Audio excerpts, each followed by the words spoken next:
দেব দেবতা তুই হাজার ধরিস, আচার্য যার ইষ্ট নয়, স্পষ্টতর বুঝে রাখিস জীবন চলায় নেহাত ভয়।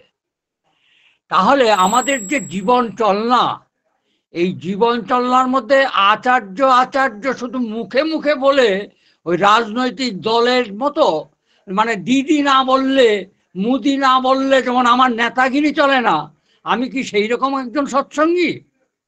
আজকের এই সৎসঙ্গে আমাদের এই লিঙ্কের একজন বিশিষ্ট কর্মী মহুয়ামা তার ইচ্ছায় এবং প্রচেষ্টায় আমাকে আসতে সুযোগ করে দিয়েছে। আপনাদের মতো সঙ্গ সান্নিধ্য পেয়ে আমারও ভালো লাগছে। হাজারো অসুবিধা, হাজারো ব্যস্ততার মধ্যেও আমি যে একটু সময় বের করে আপনাদের অপেক্ষায়, আপনাদের সঙ্গ সান্নিধ্য পাওয়ার মানে মধ্য দিয়ে নিজেকে বাহী চেতনার একটা ভাব পরিবেশের মধ্যে রাখতে পারছি, এতে নিজেকে ধন্য মনে করছি। আজকের এই বিশেষ মানে লিঙ্কের সৎসঙ্গের যে নামটি আমি প্রথমে আমার আলোচনা রাখি, কৃষ্টি তপা। বড় সাংঘাতিক নাম। শ্রী শ্রী ঠাকুর এক সময় আমাদের এই যে ষষ্ঠী সেবক বর্তমান যে পত্রিকাটি আমাদের ঠাকুর বাড়ি থেকে মুখপত্র বের হয়, তার আগে এই পত্রিকাটির নাম ছিল কৃষ্টি প্রহরী। পরবর্তী আরো এরকম কৃষ্টিমূলক, কৃষ্টি বান্ধব, কৃষ্টি শ্রী, এরকম ঠাকুর অনেক জায়গায়, অনেক ক্ষেত্রে, অনেক বিশেষ বিশেষ প্রয়োজনে তিনি ব্যবহার করতেন। আর শ্রী ঠাকুর কৃষ্টিবাহী চেতনার আজ পর্যন্ত পৃথিবীর বুকে এমন ধরনের সত্তা আর দ্বিতীয় কোনো আসেননি। এটা আমি শ্রী ঠাকুরের মন্ত্র শিষ্য বলে বলছি না। যারা পড়াশোনা করেন, যারা বিভিন্ন বই ঘাটাঘাটি করেন, তাদের মধ্য থেকে হজরত মোহাম্মদ সাল্লাল্লাহু আলাইহি সাল্লাম থেকে আরম্ভ করে, বুদ্ধদেব থেকে আরম্ভ করে, আপনার যীশু খ্রিস্ট থেকে আরম্ভ করে, রামকৃষ্ণ রামকৃষ্ণ গৌরাঙ্গ মহাপ্রভু, তার মধ্যে শ্রী শ্রী ঠাকুর এর মতো কৃষ্টিবাহী চেতনা, এরকম আবির্ভাব আমি আর কোনো অবতার পুরুষদের মধ্যে খুঁজে পাই না। তার বাস্তবভাবে দেখুন, আমরা যারা সৎসঙ্গী, আপনারা একটু পরে করবেন, আমরা নিয়ত দীক্ষিত হয়ে যে কোনো সৎসঙ্গ সমাবেশে এই উচ্চারণটি করে থাকি। সেটি হচ্ছে কি, বন্দে আর্য পিতৃন, বন্দে মাতৃবর্গান, বন্দে অহং কৃষ্টি দৈবতান।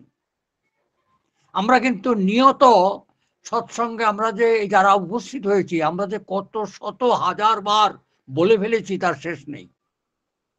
কিন্তু আমরা আমাদের জীবনের মধ্যে সেটা কতখানি মজ্জাগত করতে পেরেছি, আমরা আমার পরিবেশে, আমার পরিবারের মধ্যে সেটাকে কতখানি চালিত করতে পেরেছি, সেইখানেই কিন্তু আমার আজকের এই কৃষ্টিতপা সৎসঙ্গে আসার সার্থকতা, বলার সার্থকতা, শোনার সার্থকতা, সঙ্গ সান্নিধ্য পাওয়ার সার্থকতা। তাহলে এমনি করে আমরা বিগত দিন থেকে কত সৎসঙ্গ অনুষ্ঠানের মধ্যে আমরা কপালে হাত রেখে চোখ বন্ধ করে এই অহং কৃষ্টি দৈবতান বলে যাচ্ছি। আমরা বলছি শ্রী শ্রী ঠাকুরের যখন নতুন দীক্ষিত হয়েছি তখন থেকে এই ছোট্ট কথাগুলো আমরা প্রথমেই শুনে নিয়েছি। সেটা কি বলছেন? আর্য স্থান পিতৃস্থান, উচ্চ সবার পূজ্যমান, অমর রহুক আর্যবাদ, জাগুক উঠুক আর্যজাত। আমরা এই কথাগুলো অহরহ প্রথম থেকে শুনে আমাদের অন্তরে দাগ কেটে রেখেছি এবং আমরা সেগুলো কথায় কথায় ব্যবহারও করে থাকি। কিন্তু আমাদের জীবনের মধ্যে যে আজকের যে কৃষ্টি সংকট, যেটার এই কৃষ্টির ইংরেজি শব্দটা হচ্ছে কালচার। কালচার শব্দটি এসেছে কাল্ট শব্দ থেকে। কাল্ট মানে হচ্ছে কর্ষণ বা চাষ। তাহলে কৃষ্টি কথার অর্থই হলো চাষ। সেই চাষটার মধ্যে দেখা যাচ্ছে যে এই একটু আগে সঙ্গীতের মধ্যে আমরা শুনছিলাম দেব দেবতা তুই হাজার ধরিস, আচার্য যার ইষ্ট নয়, স্পষ্টতর বুঝে রাখিস জীবন চলায় নেহাত ভয়। তাহলে আমাদের যে জীবন চলনা, এই জীবন চলনার মধ্যে আচার্য আচার্য শুধু মুখে মুখে বলে ওই রাজনৈতিক দলের মতো, মানে দিদি না বললে মুদি না বললে যেমন আমার নেতাগিরি চলে না, আমি কি সেই রকম একজন সৎসঙ্গী? তাহলে আচার্য আচার্যের মধ্যে কি আছে? এই আচরণগুলো যতখানি আমার মধ্যে পরিস্ফুট হয়ে উঠবে, ততখানি আমি আচার্যের কাছের মানুষ, আমি ততখানি আচার্য সান্নিধ্যের মানুষ। কিন্তু মুখে বক্তৃতায় আলোচনার মধ্যে আচার্য ভাবে দাবি করে আমার বডি ল্যাঙ্গুয়েজ দিয়ে, আমার ভঙ্গিমা দিয়ে আমি নেতৃত্ব দেখাই, তাতে কি হয়? এই ভ্যানিটি অফ সৎসঙ্গে আমরা কিছুদিন 20 বছর 25 বছর 30 বছর 40 বছর চলে যাওয়ার পর ঘাসের মতো মরে যাই। তারপর আমার পরিবারের মধ্যে আর জয়গুরু দেওয়ারও কোনো মানুষ থাকে না। তাহলে এই কৃষ্টিবাহী, এই যে কৃষ্টি তপা বড় সাংঘাতিক জাদুটি, সাংঘাতিক কবচটি, সাংঘাতিক তাবিজটি বেছে নিয়েছেন এই আজকের এই লিঙ্ক, যারা তৈরি করেছেন, যারা এই নামটি দিয়েছেন। এইটিকে অনুসরণের মধ্যে আজকের সমাজ, আজকের রাষ্ট্র, আজকের দেশের আইন যেভাবে চলছে, আমাদের কৃষ্টিকে ধরে রাখা ভয়ানক কঠিন জায়গায় আমরা পৌঁছে গেছি। সেই জায়গায় দাঁড়িয়ে আজকের এই কৃষ্টির মানব সভ্যতার বুকে প্রথম এই কৃষ্টিকে ধরে এনেছিলেন আমাদের শঙ্কর। শঙ্কর হচ্ছে যিনি সমস্ত শঙ্কাকে করায়ত্ত করতে পারেন, করেন, তারই নাম হলো শঙ্কর। মানে সমস্ত শঙ্কা যার করের মধ্যে, মানে হাঁটু তালুর মধ্যে মুষ্টিবদ্ধ অবস্থায় ধরে রাখতে পারেন, নিতে পারেন, তিনি হচ্ছেন শঙ্কর। তার আরেক নাম হলো শিব। এই শিব আমাদের ভারতবর্ষে জন্মগ্রহণ করেননি, তিনি জন্মেছিলেন তিব্বত দেশের কৈলাসের কাছে থং পর্বত, যেখানে তার জন্ম হয়েছিল, সেই থং পর্বতের কাছে তার জন্ম। এবং সেইখানে তিনি এই যে চরিখোর থং, এই চরিখোর থংয়ের কাছে তার হচ্ছে প্রথম জন্ম। তার জন্মের মধ্যে তার বাবার যেটা নাম পাই সেটা শুক্ল যজুর্বেদে আছে, শুক্ল যজুর্বেদে সধীতি বলে উল্লেখ করেছে, সধীতি। মায়ের নাম জানা যায় না। তো সেই শিব তখন আমরা যেমন এখন অবতার, রাম, কৃষ্ণ, বুদ্ধ, যিশু, ভগবান, ঈশ্বর, পুরুষোত্তম, নানানভাবে আমরা ব্যাখ্যাগুলো পাই, তখনকার সময়ে আমাদের এই ব্যাখ্যাগুলো, এই শব্দগুলোর ব্যবহার এবং ভাব ছিল না। তখন ওই শিবই হচ্ছেন একমাত্র অবতার ভগবান। কিন্তু শিব আজ পর্যন্ত কোনো অবতারের দাবি তিনি করেননি, তার কোনো জায়গায় অবতার ভাবের কোনো ভূমিকা তার নেই।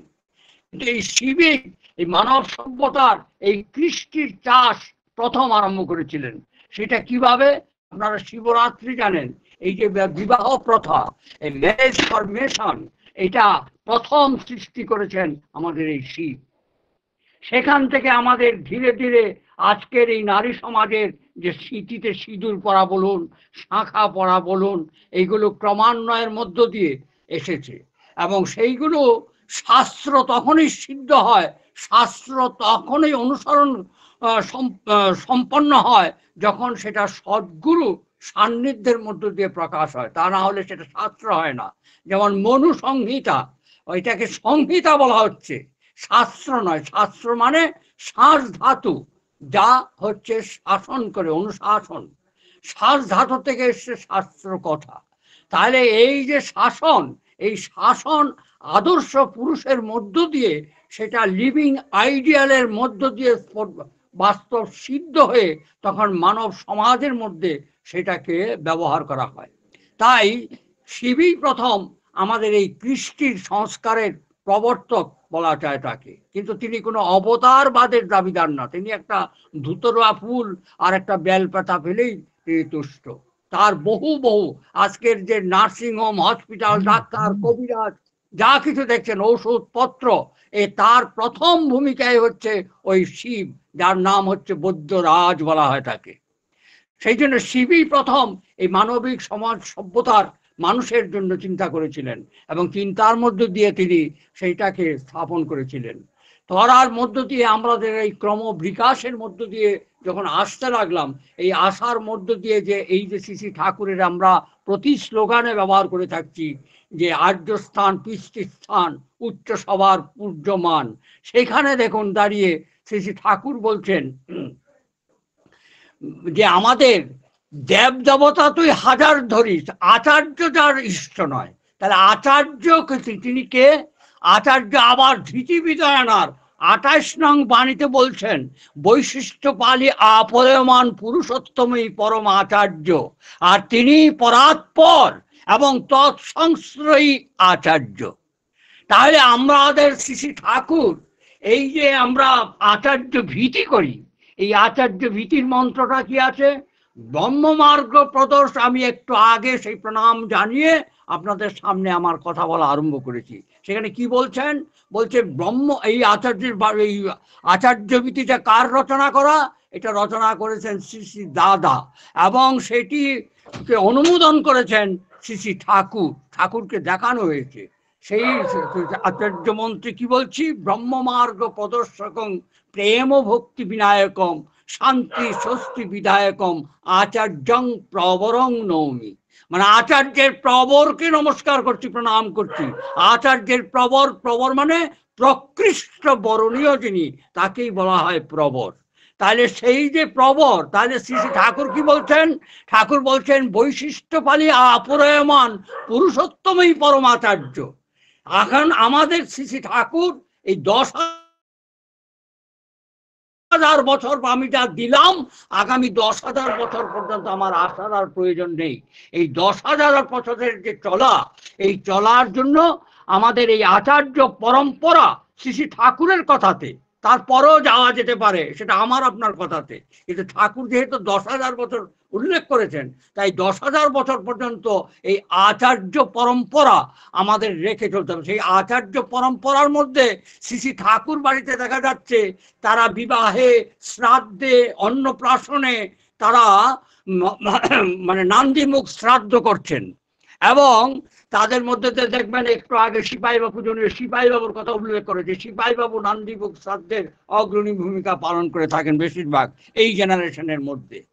তখন দেখা যাচ্ছে যে নান্দিমুখ করা হয় এবং পিতা শিবচন্দ্র, মাতা মনোমণি দেবী, হুজুর মহারাজ, সরকার সাহেব, তাদেরকে মাল্যদান, তাদের জন্মদিন পালন, তাদেরকে প্রণাম করা ইত্যাদি করা হয়। কিন্তু আমার আপনার ঘরে আমরা শুধু ওই 12 পাখির মতো প্রার্থনা করছি আর ওই আচার্য আচার্য করে দৌড়াচ্ছি, কিন্তু আমার বাড়ির সংসারের আমার মধ্যে সেই আচরণের সিদ্ধতা মোটেই নেই। আর এই যে ইষ্টভীতি করাটা, এটা চাঁদা দেওয়ার মতো করে, একটা অফিসিয়াল মাসিক পয়সার মতো করে আমি পাঠিয়ে যেন আমার কেরিয়ারটাকে আমি বজায় রাখছি। তাহলে ইষ্টভীতিটা আমার সংসারে, আমি যেখান থেকে আজকে কথা বলছি, আমার পরিবারের মধ্যে আমি ইষ্টভীতিটাকে ওই ঠাকুরের ওই কথাগুলোর মধ্য দিয়ে আনিনি। যতই আসুক আপদে বিপদ, যেমনই হোক প্রাণ, ইষ্টভীতি আনে আনে সবার পরিত্রাণ। তাহলে আমি কিন্তু ঠাকুরের এই ইষ্টভীতিটাকে আমার সংসারের মধ্যে ওই বিপদ আপদ থেকে মুক্তি পাবো, আমার এই সমস্যাটার সমাধান হয়ে যাবে ইত্যাদি ইত্যাদি কারণের মতো করে আমার ইষ্টভীতিকে আমার ঘরেতে আমার প্রতিষ্ঠা করার আমি চেষ্টা করছি না। আমি চেষ্টা করছি আমার ইষ্টভীতি এই মঙ্গল ভরণকে আমার ঘরেতে, আমরা যেমন দাঁত মাজি, আমরা যেমন ঠাকুরকে নমস্কার করি, প্রণাম করি, হাত তুলে, যে ঠাকুরেই হোক, যেই দেবতাই হোক, যেই গুরুই হোক, বা আমরা যেমন ঘরটাকে ঝাড় দেই, উঠানের দরজাতে জল দেই, যেমন নিয়মিতভাবে জন্মের থেকে শিখে এসছি, তাই ঠিক ইষ্টভীতিটা হচ্ছে কোনো কৈফিয়তের সাথে, কোনো প্রলোভনের সাথে, কোনো ভরসার সাথে যুক্ত হয়ে আমার ঘরের ইষ্টভীতি না। এইটা নর্মাল 5 মাসের সন্তান যখন পেটে আসছে কারো, তখন থেকে সেই ইষ্টভীতি আরম্ভ করা হলো। এটা একটা নর্মাল মানে ফরমেশন আমার ঘরের মধ্যে চালু করেছি এবং তার মধ্য দিয়ে আমরা ইষ্টভীতি করে যাব। এবং এইটাই আমার পরিবারের মধ্যে এবং তার মধ্য থেকে আমি জন্মের পর থেকে যেদিন জন্মেছিলাম আমার ঘরে দেখলাম ঠাকুর দাদা ভোরবেলা সেই ভোর কালো অন্ধকার থাকতে উঠে তিনি গীতা পাঠ করতেন। আমি 365 দিন গীতা পাঠ করি। আজও আমি সকালবেলা যখন পাঠ করছিলাম দ্বাদশ অধ্যায় মানে ভক্তিযোগ থেকে, হ্যাঁ, অদেষ্টা সর্বভূতানাং মৈত্র করুণা এবচ, আমি আজকে সকালবেলাই পাঠ করছিলাম। সেখান থেকে এক জায়গায় যাজনে গেলাম, এক মা বললেন আমি কোন গীতা পড়বো। আমি অনেক রকম গীতা আছে, আপনি যদি চৈতন্য মহাপ্রভুকে ভালোবাসেন তাহলে আপনি রামানুজ শ্রীধর গীতাকে চৈতন্য মহাপ্রভু বলেছেন, আর আপনি যদি আপনার ঠাকুরকে ভালোবাসেন তাহলে ঠাকুর কুমার সুধাকরের গীতা পড়তে বলেছেন, আপনি সেই কুমার সুধাকরের গীতা পড়তে পারেন। আর ঠাকুর মহাসমাধিস্থ অবস্থায় বলেছেন গীতা অনেকটা চালিয়ে নিয়ে যায়। তাই আমার দেখুন জন্মের পরের থেকে আমি জানতাম, আমার দাদু গীতা পড়তেন, আমি এখন প্রতিদিন গীতা পাঠ করি। আমার প্রার্থনার পরে আমি গীতা পাঠ করি, আমি গায়ত্রী জপ করি। এখন অনেকেই বলবেন যারা উপস্থিত আছেন, আপনি ব্রাহ্মণ, আপনার তো এইসব ক্রিয়াকলাপ আছে। আমার এই ঋত্বিকতা জীবনের মধ্য দিয়ে আমার জীবনে আমি দুটো উদাহরণ, সময় অল্প, তার মধ্যে দিয়ে দুটো উদাহরণ দিচ্ছি। একটি হচ্ছে রামপুরহাটের কাছে ভদ্রলোক জাতিতে কুম্ভকার, তার পরিবার খুব ছোট্ট পরিবার, মাটির ঘর, দীক্ষিত হয়েছে একটা ভাড়া মানে জুতোর দোকান। সে আজকে বিশাল ধনী এবং সে তার মানে ছেলে প্রায় 70-80 হাজার টাকা রোজগার করে, অনেক নানানভাবে প্রতিষ্ঠিত, মানে নাতিপুতিরা সব হাইলি কোয়ালিফিকেশন নিয়ে পড়াশোনা করছে। তো তাদের ঘরে সরস্বতী পুজো করবে। তা আমি বললাম আপনারা তো জাতিতে কুমোর, তা আপনার বাবা বলছে হ্যাঁ আমার বাবা ঠাকুর দাদা তারা ওই হাঁড়ি কলসি এসব তৈরি করতো। আমি বললাম যে আপনাকে বাড়িতে ওই সরস্বতী ঠাকুরটা আপনাদের নিজেদের হাতে তৈরি করতে হবে, কোনো কিনে আনা চলবে। বলে আমাকে খুব ভক্তি শ্রদ্ধা মান্যতা করেন, আমি সেই পরিবারের ঋত্বিকও বটে। তখন বলে ঠিক আছে। তা আমি বললাম যে এইটা হচ্ছে আপনাদের জীবনের প্রযোজ্য, এটা আপনারা পালন করবেন। আপনাদের জাতিতে কুমোর সেই হিসাবে এইটাকে রাখবেন। আমার এই বর্ধমানে আমি যেখানে বাড়ি, এখানকার এডিশনাল এসপি ছিলেন, আপনারা তার নাম শুনে থাকবেন বা অনেকে দেখেও থাকতে পারেন, গঙ্গেশ্বর সিং। সে এডিশনাল এসপি, শিয়ালদা জিআরপিরও এসপি ছিল, হুগলি জেলার এসপি ছিলেন, ডিআইজি আইজি ডিজি হয়ে রিটায়ার্ড করেছেন। তা ও এডিশনাল এসপি বর্ধমানে এসছেন। তখন আমাদের আপনারা করোনার সময় যাকে দেখেছেন রাজীব সিনহা, যিনি মানে মুখ্য সচিব বর্তমান মানে পশ্চিমবঙ্গ সরকারের, যার ওই মানে বর্তমান সরকারের যে মানে বাংলা লোগো ইত্যাদি ইত্যাদি অনেক কিছু কাজ ও করে গেছে। তো তার পরিবার এবং তার সাথে আমার খুব বন্ধুত্ব, আমার পরিবারেরও খুব ঘনিষ্ঠতা, খুব ক্লোজ রিলেশন। সেই সুবাদে ও তখন ডিএম জেলা পরিষদ আপনার বর্ধমান আর এডিশনাল এসপি হয়ে গঙ্গেশ্বর সিং জয়েন করেছে। তখন আমার খুব যাতায়াত, আসা যাওয়া, খাওয়া ওঠা বসা ইত্যাদি তখন থেকে এখনো পর্যন্ত আছে তাদের সাথে। তখন আমাকে বলছে ও মানে ওরও বিয়ে করেছে, ও বিয়ে করেছে, তখন তাদের ছেলে হবে, সন্তান হবে। তখন রাজীব সিনহার ছেলে আগে হয়ে গেছে, 4 ছেলে হয়েছে। এখন তার তো চিন্তা ঢুকেছে যে তার কি হবে। তার বউ আমাকে ধরেছে, ধরার পরে আমি বললাম আপনারা কি সিং? আমি ভাবছি বোধহয় রাজপুত হবে। বলছে না, আর ওদের অরিজিনাল বাড়ি, দেশের বাড়ি হচ্ছে বিহারের পালামু। তো বললো যে আমরা পালামুর গয়লা সিং জাতিতে।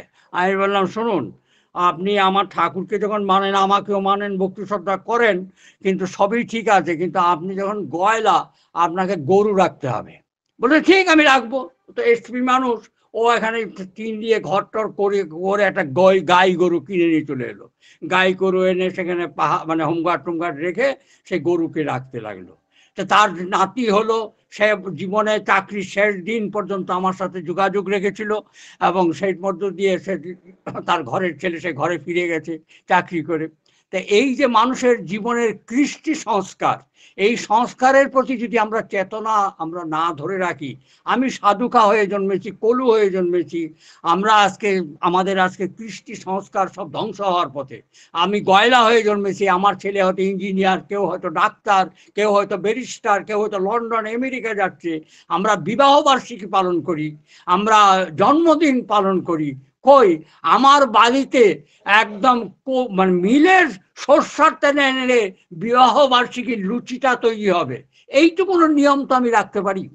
আমার বাড়িতে বিবাহ বার্ষিকী পালন হবে, আমি যাতে কলু সাধুকা, আমার বাড়ির বিবাহ বার্ষিকীতে বা দোকানের কোনো এইরকম সরষের তেল দিয়ে লুচি হবে না। ওই বছরের ওই যে চেতন ধারা, সেই চেতন ধারাটাকে আমরা ধরে রাখার বুদ্ধি আমাদের মধ্যে নেই। আমরা শুধু মুখে মুখে আচার্য আচার্য করছি, আচার্যের কাছে দৌড়াচ্ছি।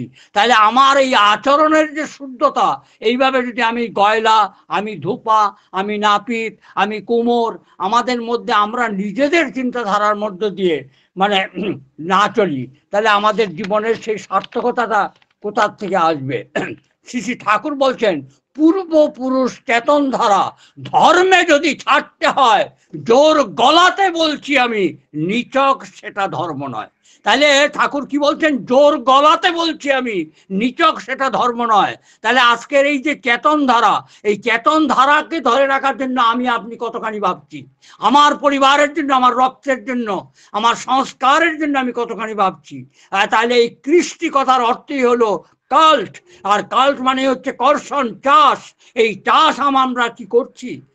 তাহলে আজকে আমাদের জীবনে আমরা যে মানব জন্ম পেয়েছি, আমরা পুরুষোত্তমের সদ্গুরুর দীক্ষা পেয়েছি, আমরা আজকে বাংলায় বাঙালি হয়ে জন্মগ্রহণ করতে পেরেছি, এবং আমরা এই বাঙালি হয়ে আমরা তিনটা ভগবানকে কাছাকাছি সামনাসামনি পেয়ে গেছি। নবদ্বীপে পেয়েছি, কামারপুকুরে পেয়েছি, দেওঘরে পেয়েছি। এমন ভাগ্য গোটা পৃথিবীময় হয়ে আছে আপনার মানুষে মানুষে। 800 কোটির মানুষ নিয়ে গোটা পৃথিবী ভরে আছে। তার মধ্যে শ্রী শ্রী ঠাকুর অনুকূলচন্দ্রকে, যার জীবনে সবচেয়ে বেশি ঠাকুরের প্রশ্নকর্তার সম্মুখীনের সাক্ষ্য, আপনারা তাকে এক কথায় চেনেন, যার নাম প্রফুল্ল কুমার দাস, জাতিতে হচ্ছেন 12 জীবী। শ্রী শ্রী ঠাকুরকে প্রশ্ন করতেন, আচ্ছা ঠাকুর, মানে যিনি আগে রামকৃষ্ণ পরমহংসদেবের দীক্ষিত ছিলেন, এবং লোকেশ্বর আনন্দ হচ্ছেন মানে রামকৃষ্ণ বেলুড় মঠের যিনি সভাপতি ছিলেন, এই লোকেশ্বর আনন্দ ছিলেন তার বন্ধু, বাল্য বন্ধু, এমন একটা খ্যাতনামা ব্যক্তি, জাতিতে 12 জীবী। এই প্রফুল্ল কুমার দাস আলোচনা প্রসঙ্গ সংকলনের যত বেশিরভাগ ভূমিকাগুলোই হচ্ছে প্রফুল্ল কুমার দাসের। পড়ে দেখবেন, একটু পাতাগুলো উল্টে পাল্টে চিন্তা করে দেখবেন যে তার গভীর ভক্তি শ্রদ্ধার গভীরতা কত। এবং সেই প্রফুল্ল কুমার দাস ঠাকুরের কাছে বসে বলছেন, আচ্ছা ঠাকুর, আমার বাবা তো আমার মার প্রতি আকৃষ্ট হয়ে তারা উদ্গত হলেন, উদ্গত হওয়ার মধ্য দিয়ে কোটি কোটি স্পার্মোজা সবাই তো ছুটছে, সবাই ছুটছে। বলছে হ্যাঁ সবাই ছুটছে। বলছে সবাই তো মুক্তির জন্য ছুটছে। বলছে হ্যাঁ মুক্তির জন্য ছুটছে। বলছে এই করতে করতে 100 করতে করতে আমি তো প্রফুল্ল হয়ে জন্মালাম ঠাকুর, এবং জন্মে আমি আমার ভাগ্যে কর্মফলের মধ্য দিয়ে আমি সৎনাম পেলাম, আপনার চরণে আশ্রয় পেলাম, এবং আমার জীবনে আমি প্রফুল্ল হয়ে এত বড় হয়ে উঠলাম, এত কিছু হলাম। তাহলে আমার জীবনে সাধনার মধ্য দিয়ে আমি তো এগোতে থাকবো, এগোতে এগোতে আমার তো একটা জায়গায় পৌঁছাবো। তারপরে কি করে যাব? তারপরে কি করতে হবে? আমাকে কি আবার মানুষই জন্মাতে হবে? ঠাকুর বলছেন হ্যাঁ, আবার মানুষ হয়ে আসতে হবে। তাহলে আপনারা কবি গান, তর্জা গান, পালা গান, কীর্তন, টিভি, ইউটিউব নানানভাবে আপনারা জানেনও সেটা, যে আমরা 84 লক্ষ জনি অতিক্রম করতে করতে আমাদের এই মানব জন্ম। হ্যাঁ, তাই সেই মানব জন্মের মধ্যে দাঁড়িয়ে আজকের আমরা এই যে 84 লক্ষ জনি অতিক্রম করে মানব জন্মে এলাম, এই সম্পর্কে আমরা বিস্মৃত, আমরা জানি না, মনে নেই। কিন্তু আপনি দেখুন গীতার 4র্থ অধ্যায় জ্ঞানযুগকে যুগে হাত করেন, সেখানে বলছেন এবং বিবস্বান মনোরক্ষা কবির, আমি পূর্বে মনুকে বলিয়া সূর্যকে বলিয়াছিলাম। শ্রীকৃষ্ণ বলছেন, অর্জুন হাঁ করে বলছেন, আরে বাবা এ আবার কি বলছে রে, এ তো দেখছি ওই গরু চড়ায়, আমার সাথে খেলা মানে বন্ধুত্ব করে ঘুরে বেড়ায়, এই খেলাধুলা করে, সে আবার ওই সূর্যকে বলেছে, মনুকে বলেছে, কাকুকে, এইসব কি কথা বলবো। তখন শ্রীকৃষ্ণ বলছেন যে তোমার সাথে আমার তফাৎটা কোথায় জানো? তুমি পূর্বজন্মের কোনো স্মৃতি তোমার মনে নেই, তুমি কিছু জানো না। আমি জন্মান্তরের কথা জানি, তোমার সাথে আমার তফাৎটা হচ্ছে এই জায়গায়। তা প্রফুল্ল কুমার দাস যখন ঠাকুরকে এই প্রশ্ন করছেন, তো ঠাকুর তাহলে এই যে কোটি কোটি স্পার্মোজা, আজকের মেডিকেল সায়েন্স যেটাকে বলছে, এই স্পার্মোজা আস্তে আস্তে সবাই ওই তাদের কর্মফল অনুযায়ী আস্তে আস্তে তাদের মধ্যে লাইফ ছিল, প্রাণ ছিল, তারা সব শেষ হলো। শেষ হতে হতে ওই প্রফুল্ল একটা বা আমি, আপনি, তুমি, আমরা ওই যেটা স্ট্রং সে বেঁচে গেল, সে বেঁচে লাইফ নিয়ে আজকের জন্ম লাভ করলো। তাহলে আজকের এই যে জন্মের মধ্যে আমি পুরুষোত্তমের এই সন্ত দীক্ষা গ্রহণ পেলাম, এবং দীক্ষার পর এতখানি চেতনার কথাবার্তার সঙ্গ সান্নিধ্য পেলাম আমার আপনার বংশের জন্য, আমাদের এই মনুষ্য জীবনের জন্য। আমি বাইরের সমাজের কথা ছাড়ুন, আমার নিজের বংশের জন্য আমি আর আপনি কতখানি দাগ কেটে রাখতে পারছি। শ্রী শ্রী ঠাকুর বলছেন, পূর্বপুরুষ চেতন ধারা ধর্মে যদি ছাড়তে হয়, জোর গলাতে বলছি আমি, নিচক সেটা ধর্মে নয়। তাহলে আজকের জীবনের আমাদের যে সে কথা, সেখানে ঠাকুর বলছেন, যেই বাদেরই হোসনাবাদী জীবনবাদী আসলে তুই, জীবনটাকে করতে কায়েম, চল চষরে জীবন ভুই। আজকে আবার ঠাকুর বলছেন, সত্তাবাদী বাদের সেরা, শঙ্খ নিনাদে কর নাদ, সত্তাটুকু বাদ দিলে বিশ্বে নেই কোনো বাদ। তাহলে আজকের এই জীবন চলার পথে আমরা যে আমাদের পূর্বপুরুষের কথা বলি, সেই পূর্বপুরুষের কথার মধ্য দিয়ে আসুন, আমার বক্তব্যের সময়সীমা প্রায় এগিয়ে আসছে, আমার বক্তব্যকে আমি আর নাতিদীর্ঘ করতে পারছি না। সেইখানে দাঁড়িয়ে আজকে আমাদের এই জীবন চলার পথে আমাদের যে বংশানুক্রমিক চাষ, সেই চাষকে অব্যাহত রাখতে গেলে আজকের এই দশবিধ সংস্কারকে মনে রাখতে হবে, এবং সেই সংস্কারের যে যে বর্ণে যে যে বৈশিষ্ট্যের বিশিষ্টতা আছে তাকে অক্ষুণ্ণ রাখতে হবে। তার জন্য দেশ, সমাজ, সুপ্রিম কোর্ট, আইন, আদালত, তারা যাই বলুন, আপনার বাড়ির শিক্ষা, বাড়ির আচরণকে ধরে রাখার জন্য এই পার্থিব জগতে কোনো আইন, কোনো শাসন আপনাকে আটকাবে না। তাই এই শিক্ষার জন্য শুধু মুখে মুখে আচার্য করে, আচার্য কোনো ম্যাজিক নয়, আচার্য কোনো ফু মেরে, ঝাড় মেরে আমার আপনার পরিষ্কার করে আমাদের জীবনকে দিতে পারবেন না। আমাদের জীবনের এই প্রয়োজনকে, আচার্যকে চিনতে গেলে আমাদের মধ্যে যতখানি আচরণ অটুট হয়ে উঠবে, আমি ততখানি আচার্যের কাছের মানুষ হয়ে উঠব, তার প্রাণের মানুষ হয়ে উঠব, এবং ঠাকুরকে সত্যি সত্যি ভালোবাসার মধ্য দিয়ে আমার বংশ, আমার রক্ত, আমার আগামী প্রজন্ম সার্থক হয়ে উঠবে। তাই শ্রী শ্রী ঠাকুর তিনি এই তামাম দুনিয়ার কাছে, আমার আপনার কাছে তিনি ভিক্ষা চেয়েছেন। ভিক্ষার মধ্যে বলছেন, ভিক্ষা দাও ঝাঁঝালো ঝঞ্ঝার, পিশাচি ঝৃম্মন শুরু হয়েছে, বাতুল ঘূর্ণি ব্যবুল স্বার্থে কলঙ্ক ব্যবচ্ছেদ সৃষ্টি করতে আরম্ভ করে দিয়েছে। প্রেত কবন্ধ কলুষ কৃষ্টি বেতাল আক্রমণে বিক্ষুব্ধ, অলক্ষী অবশ প্রবৃত্তি শাসিত বেদস্মৃতি, ওই দেখো মর্মান্তিক ভাবে নিষ্পেষিত ত্রস্ত দুদক্ষিত দেবতা আজ নত জানু তোমাদেরই দ্বারে, তোমাদেরই সত্তার জন্য ইতস্তত ঘুরে বেড়াচ্ছেন। কে আছে এমন আর্য আত্মত সন্তান, তাকে মানুষ ভিক্ষা দেবে, তাকে অর্থ ভিক্ষা দেবে, হৃদয়ের সবটুকু দিয়ে সার্থক করে তুলবে তার এই দেব উজ্জ্বল প্রচেষ্টাকে।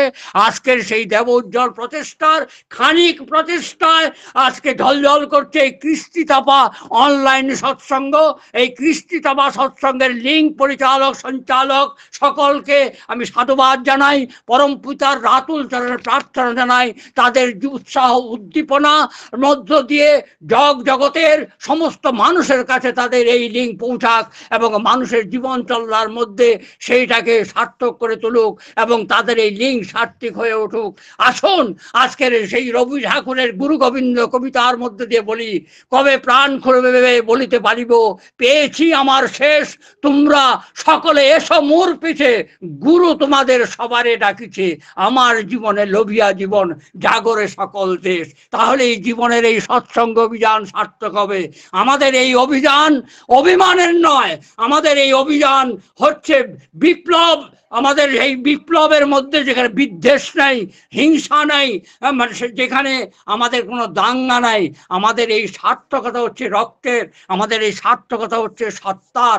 আমাদের জীবন চলনার মধ্যে আর্য কৃষ্টির ধারাবাহিকতার মধ্য দিয়ে আমাদের কৃষ্টি চেতনাকে জাগ্রত রাখবো, আমাদের পিতৃপুরুষদের জাগ্রত রাখবো, আমরা তর্পণ করব। আমি এই সামনের মাসে কুম্ভেও যাচ্ছি। এই যে কুম্ভ মেলা দেখছেন, যেখানে ঋগ্বেদে কুম্ভের কথা উল্লেখ আছে, যে কুম্ভ আজকে মানে ঋগ্বেদ যদি 10,000 বছরের হয়ে থাকে, আজকের এই কুম্ভ 10,000 বছরের, যেখানে 40 কোটি মানুষ সেখানে যাচ্ছেন। আজকে যেখানে ভারতবর্ষের নয়, গোটা পৃথিবীর মানুষ যাচ্ছে। আমি যে বোধ নিয়ে যাচ্ছি সেইটুকু আপনাদের কাছে শেয়ার করছি শুধু সামান্য, যে যেখানে আপনারা এই গল্প জানেন, দৈত্য দানবের সাথে দেবতার লড়াই, সেইখানে যে আপনার জয়ন্ত ইন্দ্রের পুত্র, সে কুম্ভ মানে কলস বোঝানো হয়, কুম্ভ মানে কু মানে পৃথিবী, আর এই গম্ভ মানের মধ্যে হচ্ছে যেখানে সাধু সজ্জানের পরিস্নাত হয়ে ওঠে অন্তর আত্মা, আর তার যে মিলন ক্ষেত্র তাকেই বলা হয় কুম্ভ মেলা। কু বলতে বলা হয় পৃথিবীকে। তাই সেই কুম্ভ মেলার দৈত্য দানব এবং সেইখানে যে অমৃত গরল ইত্যাদির কথা আপনারা জানেন, এই কাহিনী আপনারা শুনেছেন। আমি মনে করি এই 710,000 বছরের যদি 700 কুম্ভ মেলা হয়, যে আবহমান কাল চলবে, তাহলে সেই দৈত্য দানব আজও আছে, এখনো আছে, এবং সেই অমৃতও এখন আছে। তাই কুম্ভে স্নান করার মধ্যে দিয়ে যে অমৃত, সেটা আমার ঘর সংসার পরিবেশের মধ্যে, আমার এই মানব জন্মের সার্থকতার মধ্যে দিয়ে সেই অমৃত আমাদের সব সময় আছে। এই দৈত্য দানবের টানাটানির মধ্যে, দেবতার টানাটানির মধ্য থেকে আমাদের সেই অমৃতকে আহরণ করে আমাদের এই মানব জীবনকে সার্থক করতে হবে। তাই আসুন পরম পিতার রাতুল চরণের প্রার্থনা জানাই, আপনাদের জীবন সার্থক হোক, জীবন সপিয়া জীবনেশ্বর, পেতে হবে তব পরিচয়, বাজাতে হবে তোমার বিজয় ডঙ্কা, সকল শঙ্কা করি জয়। জীবনের অমৃত আমরা সর্বসময় গ্রহণ করার পাওয়ার সুযোগ গ্রহণ করি। আচার্য সান্নিধ্য লাভ করার মধ্য দিয়ে আমরা প্রত্যেক এক একজন আচার্য হয়ে উঠি, এবং শ্রী শ্রী ঠাকুর অনুকূলচন্দ্রের এইবারের আগমন সার্থক হয়ে উঠুক, পরিস্নাত হয়ে উঠুক আমাদের সমাজ, পরিবেশ, দেশ, রাষ্ট্র সবাই। পরম পিতার রাতুল চরণে সকলের সার্বিক মঙ্গল এবং কল্যাণ কামনা করে আমার এই ক্ষুদ্র বক্তব্য এখানে শেষ করলাম। ভুল ত্রুটি হলে ক্ষমা করবেন। জয় গুরু।